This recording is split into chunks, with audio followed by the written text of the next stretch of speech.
4 বছর আগে বন্ধ হয়ে যাওয়া লেনি অ্যাপারেলসের শ্রমিকেরা আজও পায়নি তাদের বকেয়া বেতন।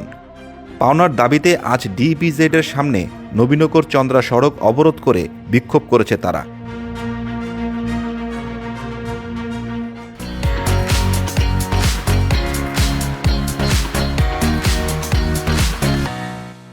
আমরা সবাই শান্তি শৃঙ্খলাভাবে রাস্তার মতো অনুসরণ করব।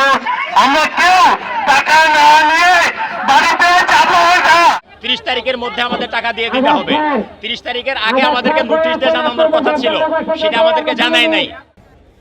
আজ সকাল থেকে দুপুর পর্যন্ত বকেয়া বেতনের দাবিতে ডিইপিজেড এর শ্রমিকরা চন্দ্রা নবীনগর সড়ক অবরোধ করে, যার ফলে ঢাকার অভিমুখে সৃষ্টি হয় তীব্র যানজটের। আশুলিয়া শিল্প পুলিশ 1-এর police super Sarwar Alam the daily স্টারকে বলেন, বেবজাপ কর্তৃপক্ষ এখনো পর্যন্ত 4টি তারিখ দিয়েছে, কিন্তু পাওনা পরিশোধ করতে পারেনি, তাই শ্রমিকেরা রাস্তায় নেমেছে। 3টে ফ্যাক্টরি চালাইতেছে ওরা, টাকা দিয়ে বিক্রি করা শেষ 3 ফ্যাক্টরি, আর একটা ফ্যাক্টরি ছোট্ট ফ্যাক্টরি, ওইটার জন্য আমাদেরকে টাকা দেওয়া হবে না, ওইটা বিক্রি করলে টাকা দেবে। এটা কোন নিয়ম? এদেরকে সরকার দেখে না? আমি এটা কিছু বুঝতেছি না। আপনাদের কাছে এটা অনুরোধ, আপনারা এটা প্রচার করেন যেন যত ইপিজেড আছে সব ইপিজেডের কোনো গার্মেন্টস বন্ধ হলে কেন শ্রমিকরা এরকম হয়রানি না হয়।